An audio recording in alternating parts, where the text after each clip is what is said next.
Tributes from across Africa for Zimbabwe's founding leader, Robert Mugabe, who died at the age of 95. We look back on his legacy.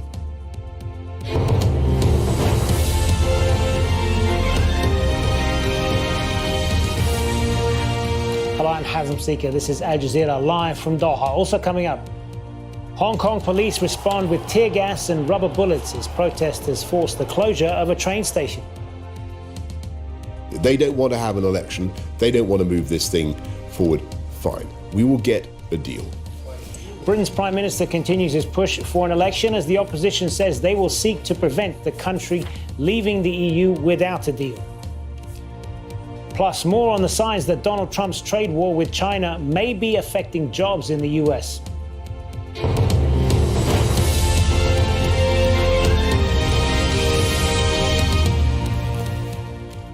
Hello, for 37 years, Robert Mugabe was the only leader Zimbabweans had ever known. African leaders have been lining up to pay tribute to the man who led his country from independence until his removal in a coup nearly 2 years ago. Mugabe had been in poor health and was being treated in Singapore. He died at the age of 95. Zimbabwe's current president, Emmerson Mnangagwa, said on Twitter, "Comrade Mugabe was an icon of liberation, a Pan-Africanist who dedicated his life to the emancipation and empowerment of his people. His contribution to the history of our nation and continent will never be forgotten." Zambian President Edgar Lungu wrote, "He'll be remembered for his fight for Africa's liberation and fearlessly defending the continent." South Africa's ruling party released a statement. It says, "The African National Congress mourns the passing of our brother, having devoted his life to the service of his country and his people," calling him a statesman, leader and a revolutionary. There's mixed feelings about the former leader in Zimbabwe's capital, Harare. As a leader, the only thing he did wrong was to stay in power for a long time, and that's the only thing that wasn't right. He's our former president, and he liberated us from the colonialists, as well as giving us land. Former President Robert Mugabe is a revolutionary icon, and I appreciate, for me to be speaking proper English, courtesy of our former president. Haru Mutasa has more now from Johannesburg. A few weeks ago, Zimbabwe's government issued a statement and said that Robert Mugabe was in Singapore for longer than usual. That was a sign to many Zimbabweans that something is wrong. When his body returns from Singapore, likely in a couple of days, people will get an idea of when the funeral is going to be.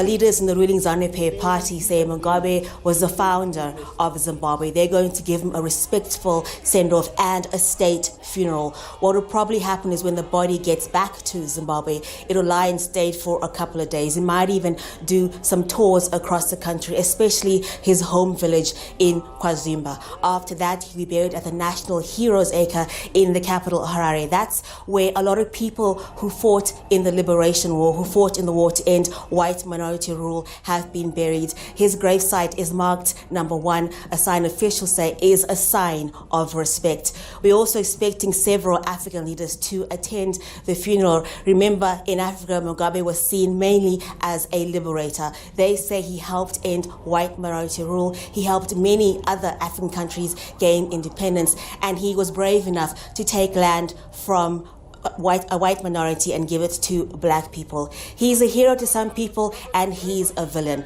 For frustrated Zimbabweans, many of them who are now living outside the country, many of them economic migrants, many of them who are undocumented, say they blame him and his ruling ZANU-PF party for ruining what was once a prosperous country. But his supporters say that they will give Mugabe a huge send-off in a couple of days, and he'll always be remembered as the founding father of Zimbabwe.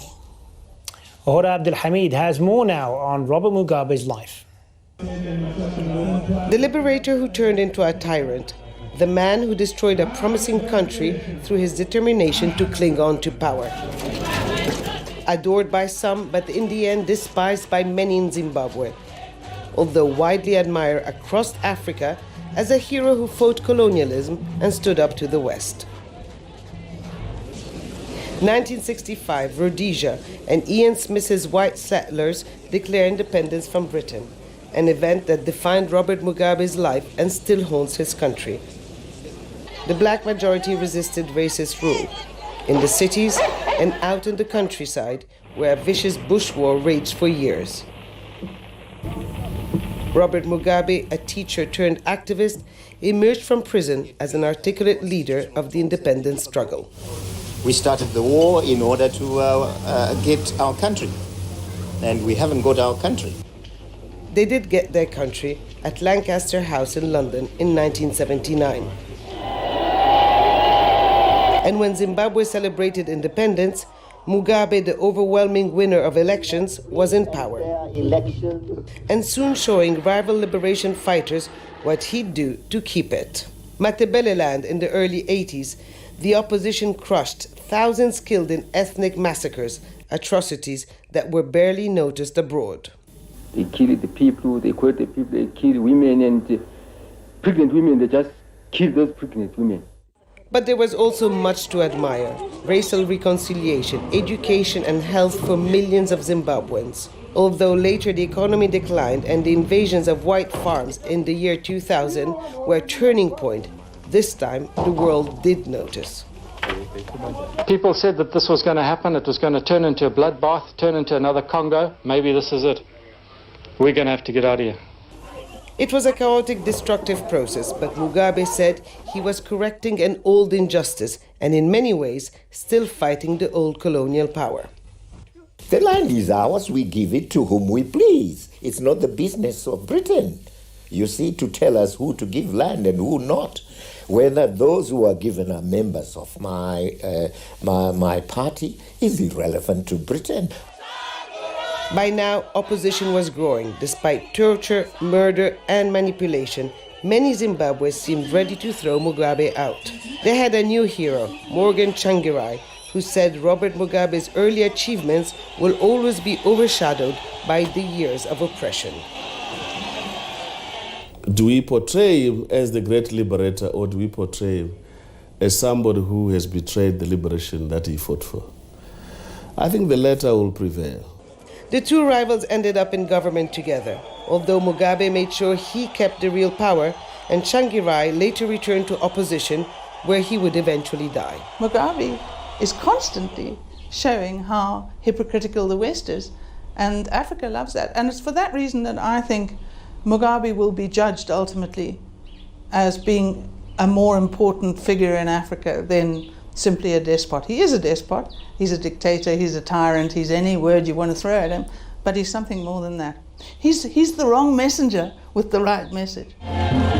By now, his wife Grace, 41 years his junior, had emerged as a political player. Mugabe, well into his 90s, seemed determined to go on and on. Journalists, tell those you are representing that the Robert Mugabe is still here, well and strong. But not as strong as he thought. In the cities, anger boiled over. A new generation demanded Mugabe go. It's time for you to resign. It's time for you to step down. In the end, it was the army that pushed him, worried he'd appoint Grace as his successor. A former colleague and deadly rival of Grace's, Emerson Mnangagwa, took over. It was more palace coup than revolution, although the joy mirrored that of Zimbabwe's original revolution 37 years earlier. Mugabe retreated to his mansion, bitter to the last. We don't deserve it. Please, we don't deserve it. Zimbabwe doesn't deserve it. The real tragedy? Robert Mugabe could never bear the idea of his country enjoying a second freedom from his ruinous grip. Our police officers in Hong Kong have fired tear gas and rubber bullets at demonstrators who've been surrounding a police station. Earlier, the protesters were gathered at a train station nearby, forcing its closure. They're demanding the release of security camera footage of a violent confrontation between police and demonstrators last weekend. Officers were accused of using excessive force. Divya Gopalan is live for us now from Hong Kong. So Divya, what's happening there now? Here we are again. We have protesters on one side riot police on the other. Protesters have taken over a major highway. Earlier, they surrounded the police station, that's a couple of 100 meters down from here, calling for accountability from the police. This seems like an extension of that earlier protest we saw at the railway station. On August 31st, police stormed that railway station, blocked out journalists, and protesters are saying, and the public are saying, that they use excessive force not only against the protesters but also against regular commuters who were at that train station. The protesters here are now calling for more accountability from the police. They're calling for an investigation into how the police has been behaving throughout these protests. The government has not responded, so once again they're taking matters into their own hands and confronting the police. So what we've seen now again is reinforcement from riot police. Tear gas was sprayed, there was pepper spray, and now the protesters are advancing again, once again down this major highway to where the police is. This is heading towards the police station. The police have so far remained quite conciliatory to a certain extent, asking them to leave. But each time they do that, it just riles up the protesters, and more people seem to be joining. And Divya, as the authorities in China will presumably be keeping a close eye on all of this, what have they been saying? Right, here's the thing, Hazem. So the Hong Kong government dropped the extradition law. That's what these protests had originally started. That's why they started. And since then, there's been 3 months of often violent protests between the riot police and the protesters. So the government considers that a huge concession, and that is also what the Chinese government considers. Today, they had to answer questions from Angela Merkel, the German chancellor who's visiting Beijing at the moment. She had called on the Chinese government to maintain Hong Kong people's rights and also quell these protests or bring down these protests peacefully. Instead, China has said that Hong Kong can manage their own affairs, and as you can see, this is how it's being managed. And they also said Hong Kong had the full support of the Chinese government. But the Chinese government also warned that China alone is in charge of Hong Kong, and the situation in Hong Kong is part of China's internal affairs. What's happening right now is the protesters are carrying on pushing down the streets. They're virtually pushing back the riot police, and they're now heading towards the police station. Hazem, we're being moved away. I'm going to throw it back to you now. All right, thanks for that, Divya. Certainly a very fluid situation there on the streets of Hong Kong, and we hope you'll stay safe for us. Still ahead on Al Jazeera, calling for change. Hundreds turn out in Syria's Idlib province to stand up against Russian airstrikes. Hurricane Dorian weakens after battering the US East Coast and causing destruction across the Bahamas.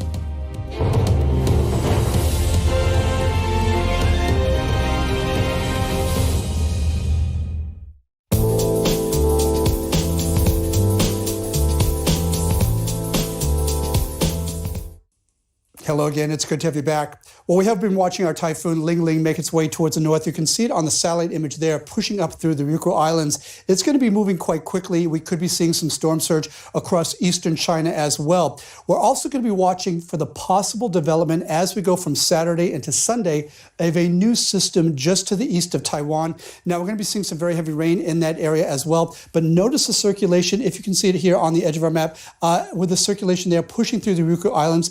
We do think it's going to be a much weaker system, but it could be tracking in a very similar path as Typhoon Ling Ling. For the rest of China, though, it is going to be mostly dry out here towards the east. Shanghai, plenty of sun for you at 31 degrees here on Sunday. And down towards Hong Kong, it is going to be a sunny day at 33 degrees there. Well, we have seen incredible amounts of rain across parts of western India over the last few days, particularly over here towards Mumbai. More heavy rain is coming across central India as we go towards Saturday as well. Up towards the north, though, along the highlands, we're going to be seeing Kathmandu at about 26 degrees there with rain in your forecast. New Delhi at 33, but down here towards the south, Colombo is going to be mostly cloudy and staying about 30 degrees there. With Chennai, a partly cloudy day for you at 36 degrees.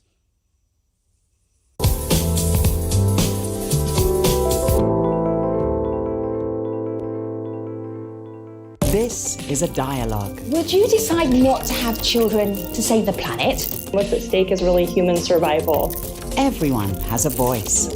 Let us start with our community because, of course, this is a debate and it's a heated one. This is a whole population that's literally being put into a cage and isolated. Join the global conversation. People, I think, if only they knew what is happening to Uyghur Muslims, they will be with us and they will be outraged. On Al Jazeera.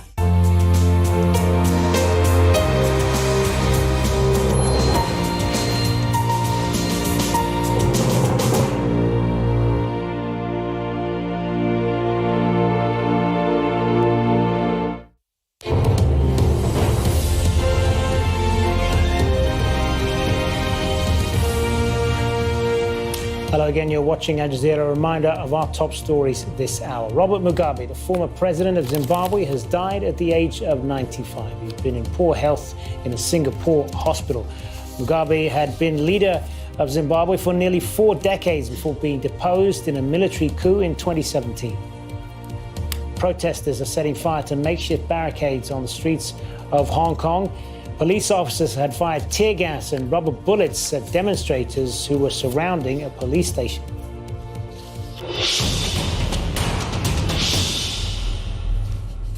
The British opposition says it will continue to reject the Prime Minister's call for a snap election until he has asked the European Union to delay Brexit. Boris Johnson was in Scotland, where he announced a £200 million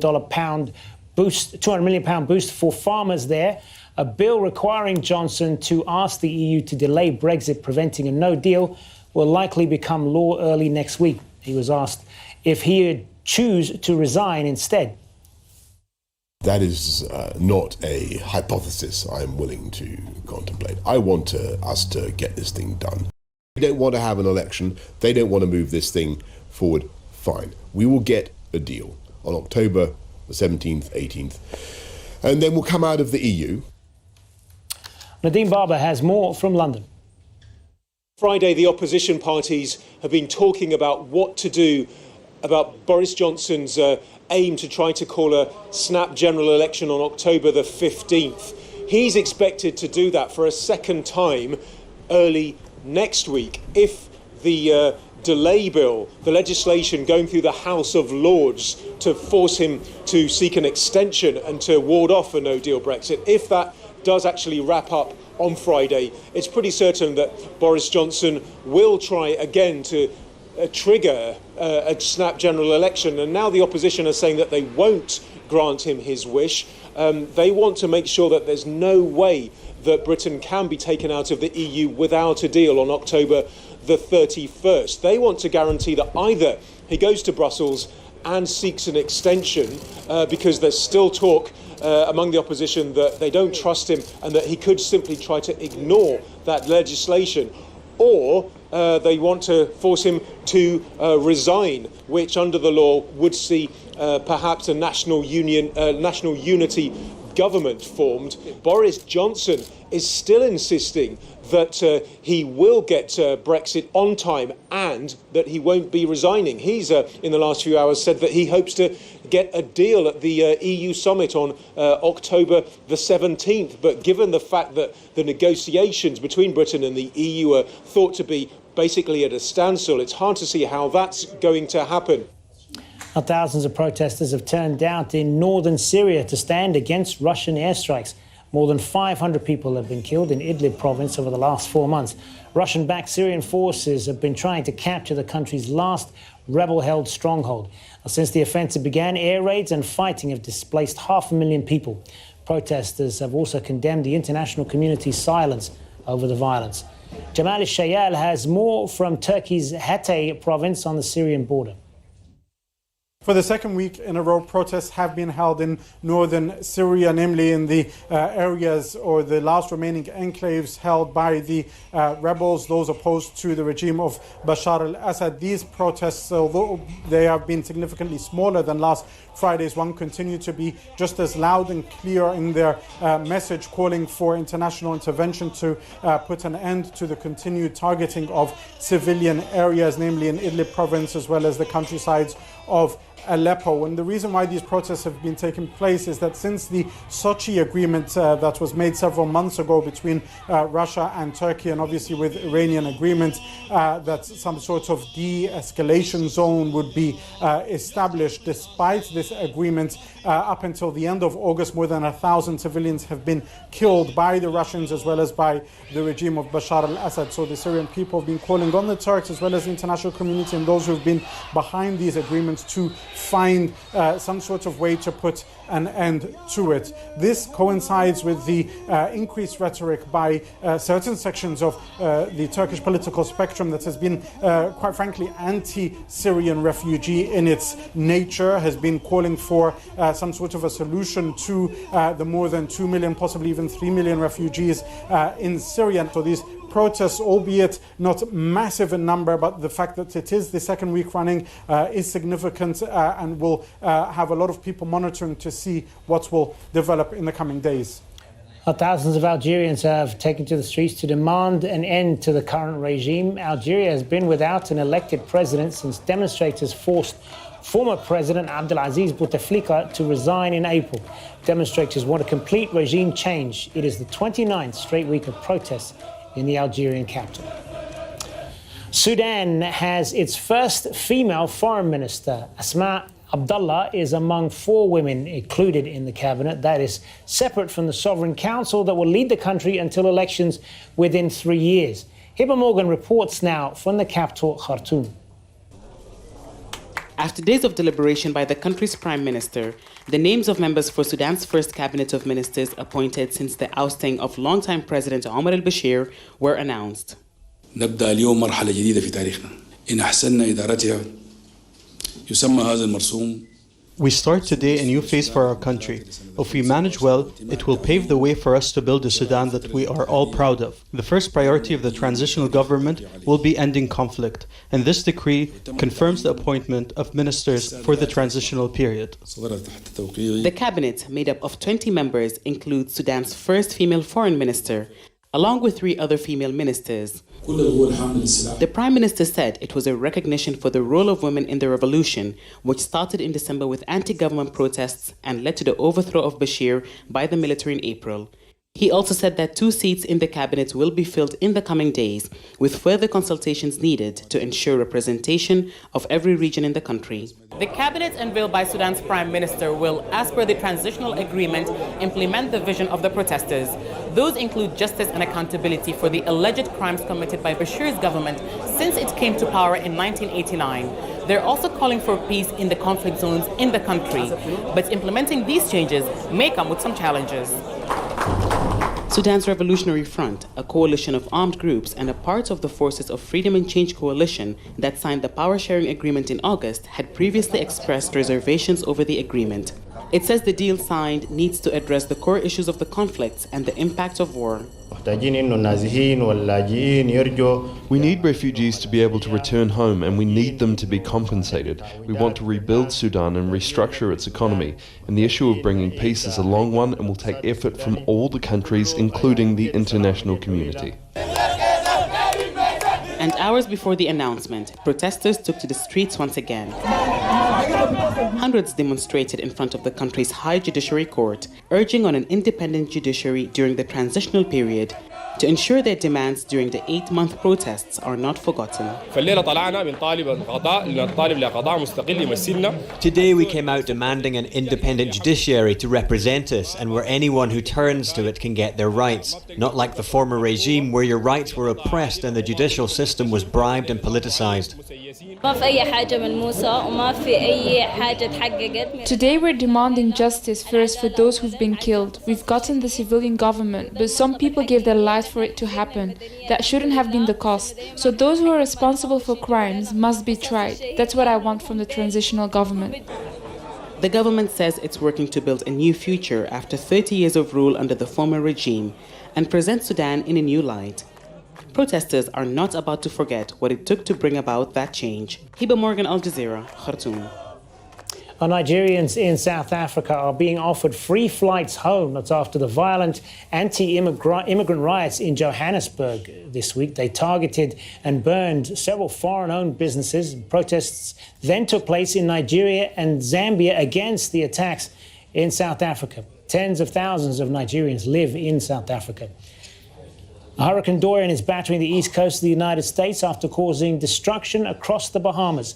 At least 4 people have been killed in the United States and 200,000 homes are without power. The storm's now a Category 1 hurricane, but coastal areas of North Carolina and Virginia remain on alert as it moves northeast. By far the biggest impact, though, has been in the Bahamas, where at least 30 people are confirmed dead. The Bahamian Prime Minister has called the devastation a historic tragedy. These are satellite images taken before and after Dorian made landfall, and they give you an idea of the scale of the destruction in the island nation. Nearly half the homes on the worst hit islands of Abaco and Grand Bahama are either destroyed or severely damaged. Manuel Rapolo has more on this from Treasure Key in the Abaco Islands in the Bahamas.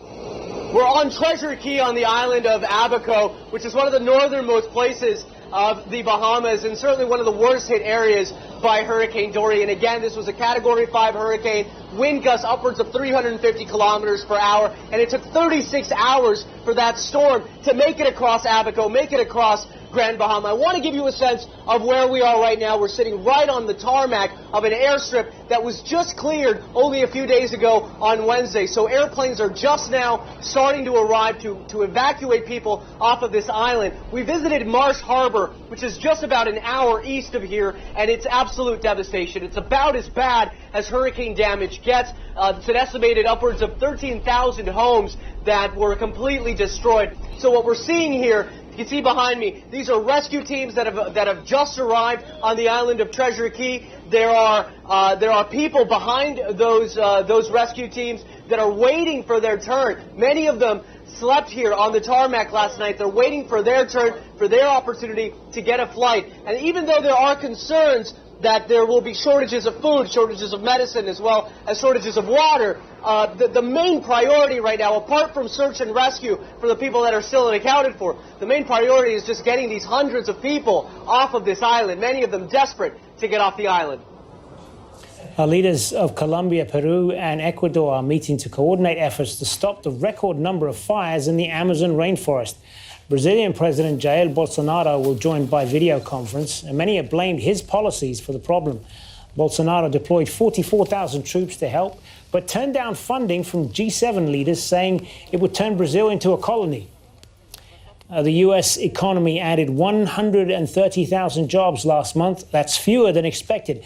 Experts say it may be a sign that President Donald Trump's trade war with China is to blame. Alan Fisher has more from Washington. It's a growing company, one of the fastest in its state, one of the fastest in the country. But with most of the production centred in China, everything at Zero Shoes has taken a hit because of Donald Trump's trade war. That's put a hold on investment and on hiring. We're confident that we can stay in business. We'll do okay, but it's definitely going to affect how we do business, how profitable we are, how fast we can grow, how much we can provide the product that our customers want at the price that they would like it. Donald Trump imposed another round of tariffs on $300 billion worth of Chinese goods at the start of this month. That adds to the tariffs that were brought in last year.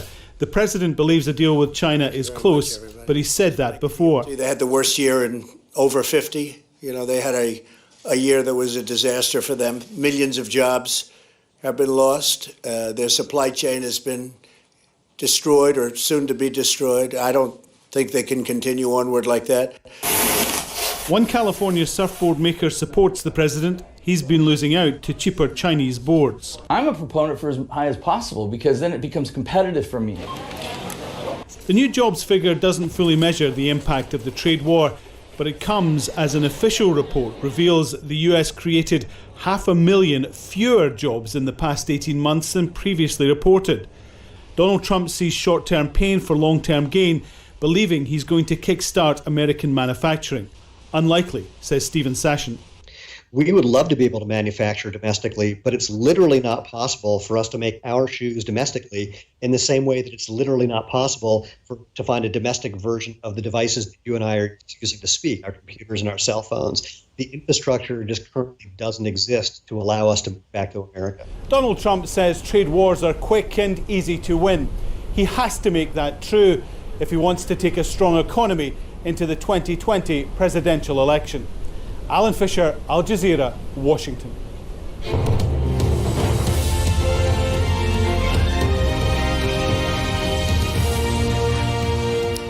This is Al Jazeera. These are the top stories. The former president of Zimbabwe, Robert Mugabe, has died at the age of 95. He'd been in poor health in a Singapore hospital.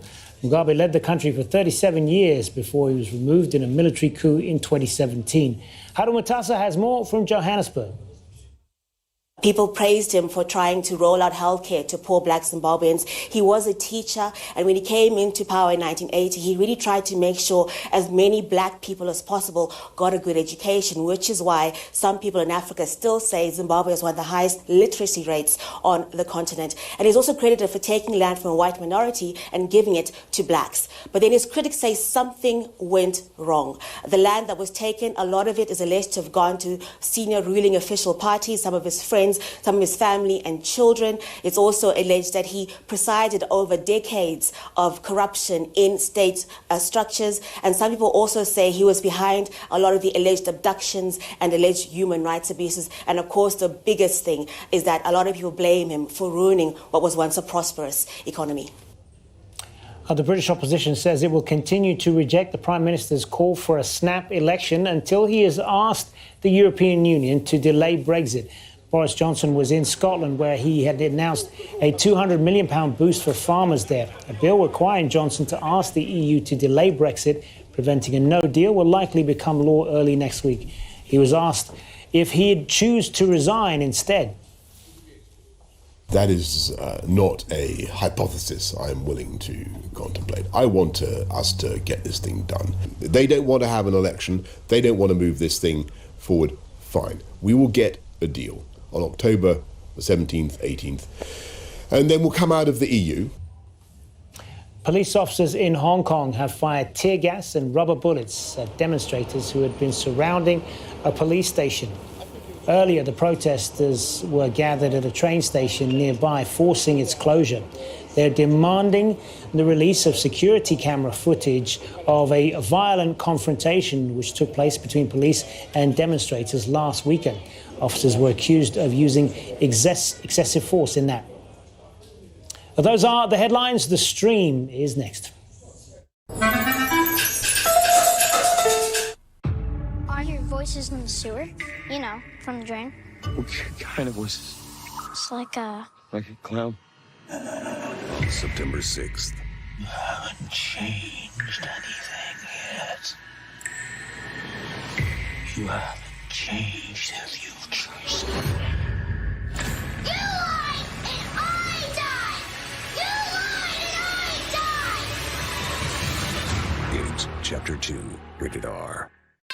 As you know, I'm one of the producers on your film Good Boys, and I'm here to tell you that you can't see the movie. What? There's sex. How many husbands does she have? There's a ton of violence. It's just too messed up for kids your age.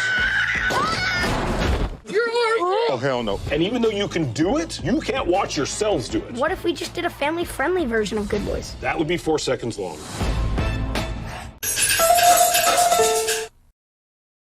That the state continues to have a whip over them. People lack confidence. People, need, as far as I'm concerned, to be rehabilitated. We need some sort of national healing, nation building. All of us, we are in a bad state. We are wounded, and wounded people tend to wound each other. That's an ominous warning from a very respected journalist. And again, as we reflect on Robert Mugabe, who in many ways created modern Zimbabwe, as you say, he was a contrast, wasn't he? This is him at the United Nations. I mean, he was an Anglophile who hated Britain. He was a teacher who in many ways seemed to dismiss history. And he was a freedom fighter, as you say, who many say betrayed his own country. Talk us about the contradictions within the man. Well, I think the contradictions in many respects, when you look closer, tell you one thing. And that one thing is that the man was so self-consumed. He's focused on himself. And anything else that threatened him, he tended to move towards it and attack it. And I think the biggest case of this is when the war veterans, for instance,